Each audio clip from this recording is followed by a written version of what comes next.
Esta semana, a Hora de Baco está em terras da Bairrada. De visita à Quinta das Bajeiras e aos vinhos Campo Largo.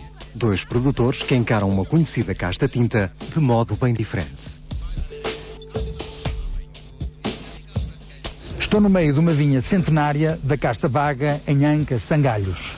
Muito produtiva, resistente às doenças, a Baga é uma das castas típicas da Bairrada. Há quem a coloque no altar da excelência, enquanto outros não a têm em grande conta. Há quem ache que é uma casta completa, capaz de por si só fazer grandes vinhos, enquanto outros a utilizam apenas em lotes. Venha daí comigo.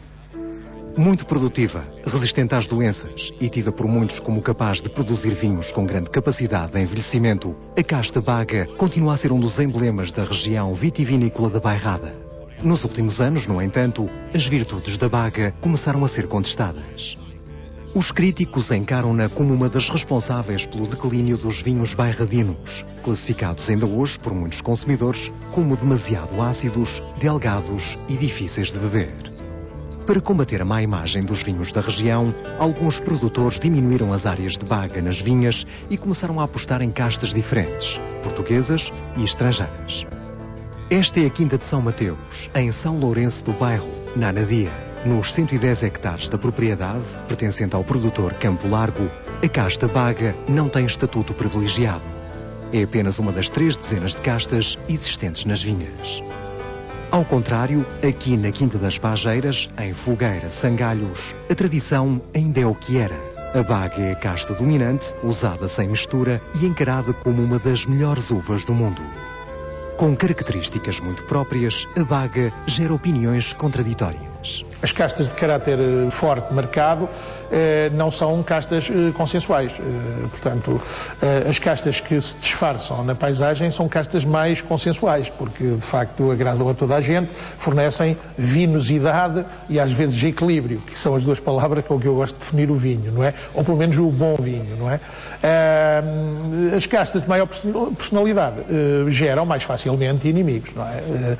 A Baga não será, portanto, de agrado geral, sobretudo não será de agrado geral quando não houve com ela um trabalho cuidadoso e exigente. Quando ele existiu e o ano foi favorável, tem sem dúvida uma importância muito grande, sozinha ou a acompanhar outras. Mesmo com todos os cuidados na vinha, a Baga prega por vezes grandes partidas aos produtores. Não obstante o bom trabalho que até à altura tenha sido feito, chega sempre à altura da vindima e um risco de chuva e às vezes esse risco, a maior parte das vezes, esse risco é concretizado, deixar a Baga entrar por dentro de outubro, amadurecer plenamente, e este ano é um dos anos em que estamos muito satisfeitos com ela. Vimos alguns produtores da região colher apressadamente Baga, que exatamente não poderá deixar de corresponder àquilo que é o padrão habitual. Colheita precoce, fruto não completamente maduro e, portanto, insuficiência de qualidade depois no mosto, com a acidez a ser perfeitamente dominante e com falta de tudo mais que faz o bom vinho. Portanto, tem essa dificuldade. Se soubermos ser muito pacientes, num certo sentido, não é a única. Há outras castas que precisam de nervos de aço. Em alguns casos, a diferença entre um bom e um mau vinho não vai além de meia dúzia de horas no tempo de vindima. Entre outras coisas, a Baga requer muita paciência. O Pinot dá-nos a mesma canseira, embora seja de ciclo curto e, portanto, evita com facilidade a chuva e o perigo da chuva. Ele tem, no entanto, também uma exigência muito grande. É que se nos distraímos algumas horas, não estou a exagerar, se nos distraímos algumas horas, nós já não vindimamos nas condições normais, vindimamos-lo sobre maduro e aí perfeitamente passado da sua qualidade máxima. Portanto, posso dizer-lhe esta, mas dou-lhe outros exemplos de castas que nos exigem muito, que também querem nervos de aço naquela coisa de, bom, não vou naquele momento de dizer, não vou vindimar agora, vou vindimar depois, vou esperar, vou arriscar, vou deixar passar a chuva há de acabar, há de vir bom tempo. Geralmente assim é, mas às vezes a bonança tarda e nós falhamos, não é? Portanto, é uma dessas castas de difícil cultivo, que paga, remunera bem a paciência e o bom trabalho vitícola. Mas para o produtor da Quinta das Bageiras, a baga é indispensável para dar caráter aos vinhos bairradinos. Acho que hoje em dia há uma tendência natural de os vinhos ficarem muito iguais em vários cantos do mundo, e a baga é uma diferenciação, é uma casta diferente que pode dar um vinho naturalmente diferente. Não significa que só por ser diferente que seja bom, não. Estamos a falar num vinho diferente, mas com grande qualidade, e a casta baga tem essas condições para dar esses vinhos de grande qualidade. Como outras castas de qualidade, a baga é muito exigente e requer cuidados extremos. Eu acho que a Bairrada foi pródiga nos últimos anos também em fazer uma coisa que eu não concordo muito com ela, porque não conheço em parte nenhuma do mundo que as suas próprias gentes digam mal daquilo que é seu. E depois uma mentira repetida muitas vezes passa a verdade também. A baga, defende o produtor, basta-se a si própria. A baga pode ser uma casta que pode ser lutada muitíssimo bem, como a Toriga Nacional, por exemplo, e nós já fizemos algumas experiências na Quinta das Bageiras com a Toriga Nacional e a baga, que dá grandes vinhos, naturalmente que sim, mas o que eu gosto sempre de referir é que a casta baga por si só dará sempre a grandes vinhos, tendo sempre em atenção o que eu atrás referi, isso é fundamental. Bem trabalhada, diz o enólogo das Bageiras, a casta produz vinhos incomparáveis. Para mim a casta baga é uma das melhores do mundo. Pronto. É necessário tratá-la bem, tê-la em terrenos devidamente orientados para isso e entretanto, na altura do corte, ter o cuidado de a cortar devidamente madura, não é? Portanto, essa é a base fundamental para um bom vinho baga, não é? A casta baga precisa de uma atenção muito especial na maturação. Antes da maturação precisa de fazer uma desfolhagem à cepa, fazer uma monda se necessário, porque na casta baga é muito sensível e precisa desses cuidados, não é? A partir daí temos um vinho que, para mim, é dos melhores que há no mundo, sem ser necessário fazer lote com outras castas, não é? E o que pensa o enólogo da introdução de variedades estrangeiras na região? Eu, na verdade, acho que a Bairrada, como é uma região muito pequena, necessitava de preservar a casta baga, que é realmente uma das melhores castas, como disse. Penso que há uma descaracterização da região, no entanto, não quer dizer que essa integração de novas castas na Bairrada não faça também vinhos com qualidade e que se vendam, não é? Mas a Bairrada tem uma coisa, a casta baga tem a vantagem de se criar um vinho que talvez único em muitos países, de muita longa duração, com taninos e uma velocidade que não é possível fazer com qualquer outra casta, não é? Por isso é que eu digo que a casta baga, a Bairrada não devia ter sido descaracterizada como aconteceu neste momento, como está a acontecer. Uma opinião não partilhada pelo produtor da casa Campo Largo. O Carlos foi introdutor de muitas castas estrangeiras aqui nos seus vinhedos, de que faz alguns destes lotes, ou muitos destes lotes. Não acha que essas castas podem descaracterizar o tipo de vinho bairradino? Eu penso que não, pelo seguinte, porque se alguma marca há, se esta é uma terra de vinhos, se alguma marca há do seu clima próprio, da influência atlântica, do seu solo, dos argilocalcários, dos franco-arenosos, de uma certa frescura que tudo isto junto dá ao vinho e que o diferencia claramente de outras zonas do país, eu penso que mesmo algumas das castas ditas estrangeiras ou portuguesas que não eram tradicionalmente daqui, aqui ganham uma marca de uma grande frescura. Nós estamos a menos de 20 km do mar em linha reta, estas colinas são muito baixas e nós temos uma influência mais marcada do que a Extremadura, porque não temos, como a Extremadura tem, montes paralelos à costa e que impedem. Aqui nós estamos sempre sob a influência dessa influência atlântica. Acha que é possível fazer um vinho na Bairrada com personalidade bairradina sem a baga? Uma casta que é considerada, essa sim, a rainha das castas portuguesas, e também é recebida internacionalmente essa opinião, e a casta viaja e é plantada em muitos sítios, é a Toriga Nacional. Hoje a Toriga invadiu um pouco o país, eu acho que há sítios do país onde ela não devia ser plantada, para bem dela e para bem do nome do país, mas do vinho, mas aqui na Bairrada eu penso que é um dos locais onde ela, por ter estado sempre, tem lugar. E logo aí aparece com clareza uma diferença entre a Toriga do Dão, de solos graníticos, às vezes com o seu barro, mas francamente diferentes, da Toriga da Bairrada, que nos argilocalcários, e sobretudo nos terrenos onde o calcário é de presença significativa, dão imediatamente Exato, isso mesmo, uma expressão profundamente atlântica, uma expressão de uma frescura que realmente eu acho ela não tem noutras zonas do país.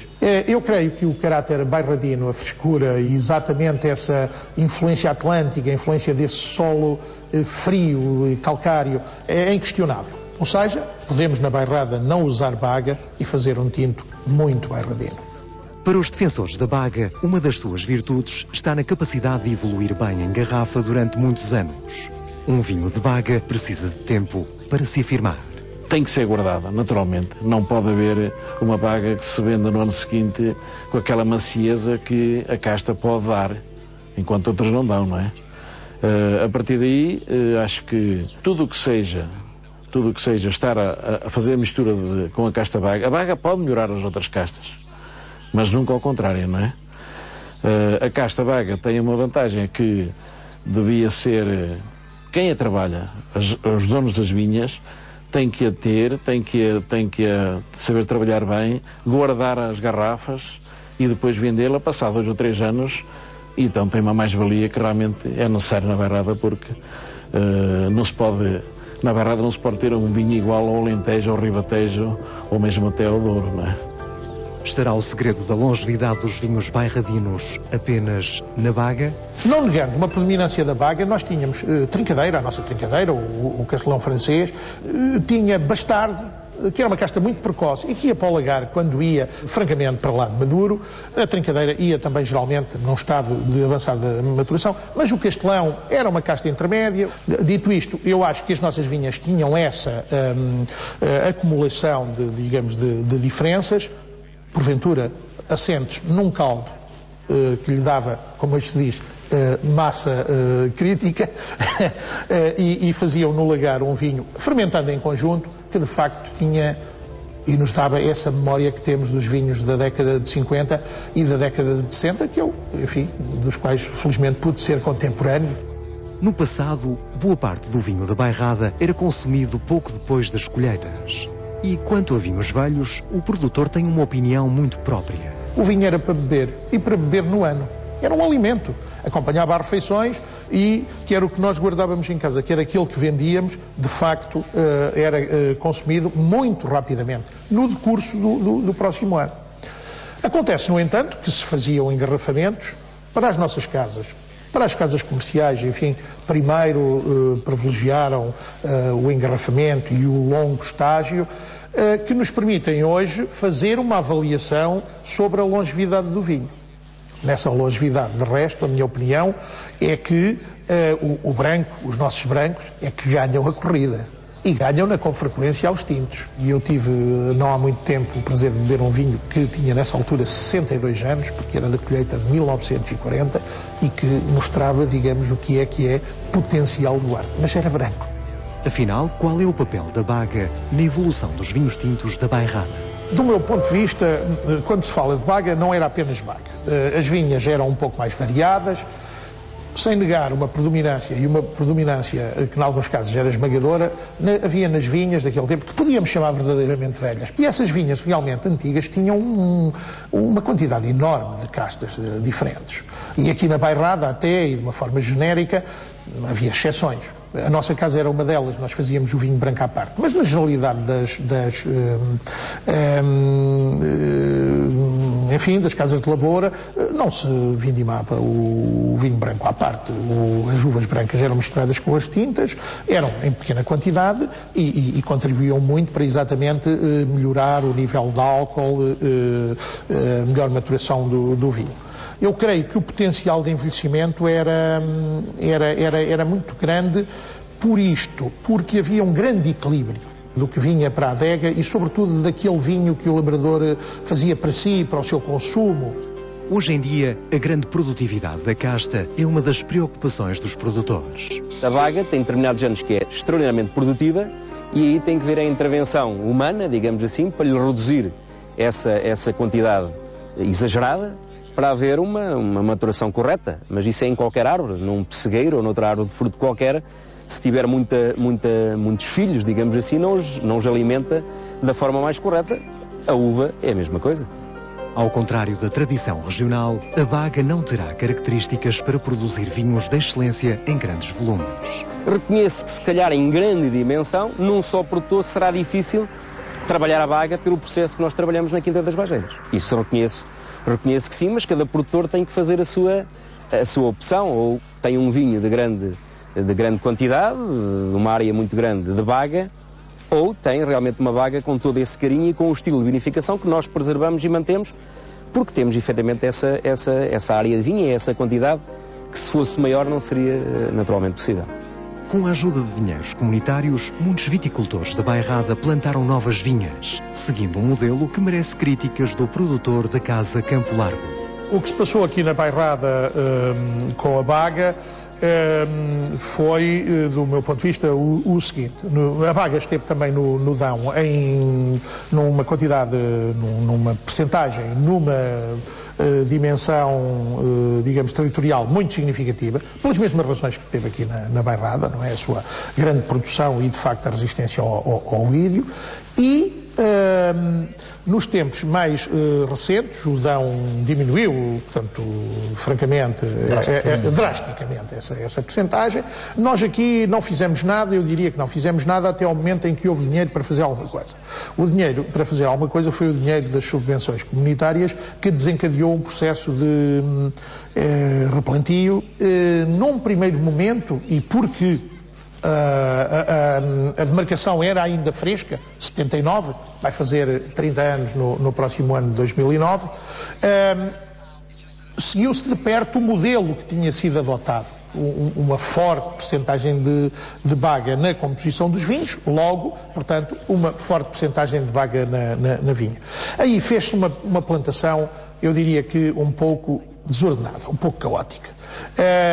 Caótica porque, adotando-se um modelo generalizado de vinha aramada, ligou-se pouco à condução, ligou-se pouco à orientação, ligou-se pouco aos solos, ligou-se pouco a uma série ligou-se pouco a muita coisa. E isso teve uma consequência imediata, que foi um abaixamento muito significativo da qualidade do vinho da região. A excessiva aposta na produtividade foi uma das causas da quebra de qualidade dos vinhos bairradinos. Estamos aqui no alto de uma encosta, aqui estamos à cota de 90 e poucos metros de altitude, mas lá embaixo, à beira do rio, onde estamos à volta dos 20 metros, há de um lado e do outro terras que agora quase todas estão abandonadas, que já estiveram a tabaco em anos mais recentes, que foram sempre terras de milho, de batata, de horta em geral, de feijões, etc. Estiveram, algumas ainda estão, há reminiscências, estiveram a vinha. E não pode uma terra que é de pão, como dizia a expressão do Marquês, dar bom vinho. À margem da polémica e das diferenças de opinião, ficam os bons vinhos da Casa Campo Largo e da Quinta das Bajeiras. Nos tintos de Casta Baga, que vinhos é que são neste momento no mercado? Então temos já um vinho que se vende como colheita, que é um vinho com 2 anos. Temos um reserva e um garrafeira. Claro que este garrafeira já é de umas vinhas velhas, umas vinhas com cerca de 100 anos, em que são tratadas, que dão poucos cachos, em que tem realmente um cuidado muito especial. As outras vinhas, portanto, neste caso mais novas um pouco, são vinhas que também, sendo bem tratadas, também dão já um vinho que a maior parte já dá para vinhos de reserva, que também é um vinho dentro de um estilo de prova, que também já se confunde muito com um vinho de Douro, ou um vinho de Dão até, e um colheita, que é um vinho, enfim, por uma questão de ter também uma mais-valia para a concorrência de outros vinhos, que é uma firma que um produtor tem que vender o vinho todos os dias, não é? O amadurecimento completo das uvas da Casta Baga é decisivo. Mesmo com pouco tempo de garrafa, os vinhos apresentam-se macios e fáceis de beber. A Baga, quando não é cortada numa altura certa, não tem uma maturação correta, dá vinhos amargos, taninos muito agressivos, e daí realmente aquilo que se diz que realmente os vinhos da Bairrada não são bons. A tal carga negativa, não é? Tal carga negativa. Mas isso não é verdade, porque mesmo aqui num colheita que sai na hora dos 40% em relação a todos os vinhos reserva e garrafeira, o Baga, o Reserva, o Colheita, aliás, desculpe, o Colheita é um vinho macio, porque também é cortado, colhido na altura certa, com os ácidos, com os açúcares, com o pH na altura correta para vindimar. E, portanto, é um vinho que está a sair, vai para muito lado, já é uma porcentagem muito elevada, e tomaria eu que a bairrada tivesse, em todos os outros produtores que têm terrenos onde a vaga está adequada, fizessem isto. O topo de gama das bageiras obedece a critérios apertados. Primeiro tem que ser de uma vinha que tenha muita idade. Uma cepa velha, uma cepa que tenha mais de 50 anos, só assim é que é possível dar um vinho com uma harmonia, especialmente na parte de glicerinas, gorduras, que é que faz um equilíbrio bastante bom. Um vinho que tem uma riqueza ácida muito elevada, 7, 8 gramas por litro, mais ou menos, um pH dos 3,3, 3,4, mas harmonioso. Portanto, uma vinha velha, que muitas vezes é necessário, mesmo assim, fazer uma monda, se há anos que há uma quantidade de cachos em maior quantidade, vamos-lhe cortar uma quantidade de cachos e guardar 3, 4 ou 5 cachos em cada cepa para o vindimar dia mais 15 ou 20 dias. Tudo isto baseado num controle de maturação de 3 em 3 dias, que é muito importante. E se for assim, não há podre e temos um vinho excepcional. E é engarrafado ao fim dos 2 anos, mais ou menos, naturalmente, sem recorrer a filtragens, colagens, etc. Não é? Depois, engarrafa, vai estagiar. Depois de engarrafa, estagia pelo menos 2 anos antes de entrar no mercado, não é? Na Casa Campo Largo, a Baga, associada ao Pinot Noir, entra na composição de um dos vinhos mais conhecidos do produtor. Temos feito, desde 2000, em percentagens que variam, nós introduzimos um bocadinho de Baga em certos anos no nosso Campo Largo, em mistura com o Pinot Noir. Achamos que o desenvolvimento posterior é harmonioso, se casa bem e vai no mesmo sentido. Digamos que nunca se cruzam, mas fazem um caminho paralelo de grande harmonia, expressando-se as duas castas. A casta é predominante no vinho tinto da entrada de gama. O M2 Santos tem uma predominância de Baga, acompanhada do Castelão Nacional, e depois, por vezes, nos anos, um pouco de Merlot, noutros anos, Pinot Noir. Na verdade, aí tem uma expressão, e digamos todo o resto da Baga de São Mateus, que não é utilizada nestas particularidades, nos anos em que vai para o M2 Santos. Em Valdazar, no Valdazar, nunca fizemos o primeiro vinho Quinta de Valdazar, mas fazemos este Valdazar, onde a trincadeira é dominante, depois já a touriga nacional, há um pouco de tinta barroca, é uma das muitas casas que temos, e a Baga vai toda para o Valdazar. Numa das principais apostas da casa, com forte pendor histórico, a Baga assume um papel importante. O rol de coisas antigas é hoje o nosso enfoque principal, restaurar, digamos, uma bairrada descrita em 1867 pelo António Augusto Aguiar, quando aqui andou a mando do rei para fazer o relatório que se chamou Memória dos Processos de Vinificação. Foi realmente esta página 74 dos Processos de Vinificação que nos levou a procurar colocar a Baga no conjunto de umas outras, um conjunto de outras castas com que fazemos, portanto, isso. E ela tem aí, obviamente, um papel decisivo. Por sugestão de amigos, o produtor fez um monocasta de Baga que se revelou um êxito. Nós gostamos imenso de fermentar as castas em conjunto e que isso dá, às vezes, uma harmonia, portanto, que não se consegue com a mera junção no lote. No entanto, é evidente que temos sempre quantidades disponíveis de Baga pura, Castelão puro, por exemplo, no caso do M2 Santos, que porventura depois corrigem aquilo que se fermentou em conjunto. Temos, portanto, sempre, todos os anos, também Baga fermentada sozinha. E um belo dia, numa visita de um conjunto de amigos, ou porque já tivessem bebido outro muito bom, ou porque gostassem mesmo daquele, insistiram e fiz umas centenas de garrafas Magnum, de uma coisa que se chamou Magna Baga, e de que por pouco não íamos ficando com exemplares. Tivemos depois que trocar de outros vinhos para termos ou podermos ter na nossa reserva algumas garrafas desse vinho, que é 100% Baga. E que, confesso, há cerca de 2 anos não provo. Dentro em breve, sem pressão de amigos, é possível que da colheita deste ano surja um continuador do Magna Baga. Este ano tivemos, de facto, estas condições de maturação lentas, com um verão fresco, etc. Temos aí uma parcela que queremos que poderá dar alguma coisa que eventualmente, mesmo que não insistam connosco, se possa fazer de baga 100% e para engarrafar à parte. Com mais ou menos baga, mais ou menos polémica, na Bairrada trabalha-se pela afirmação dos vinhos da região.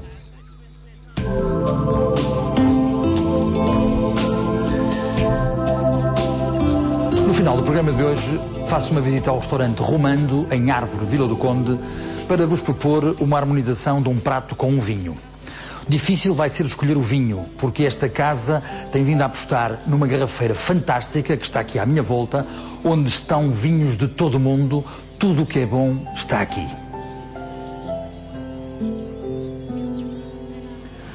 Acabei por escolher um vinho da Bairrada, neste caso um Quinta de Baixo, garrafeira 97.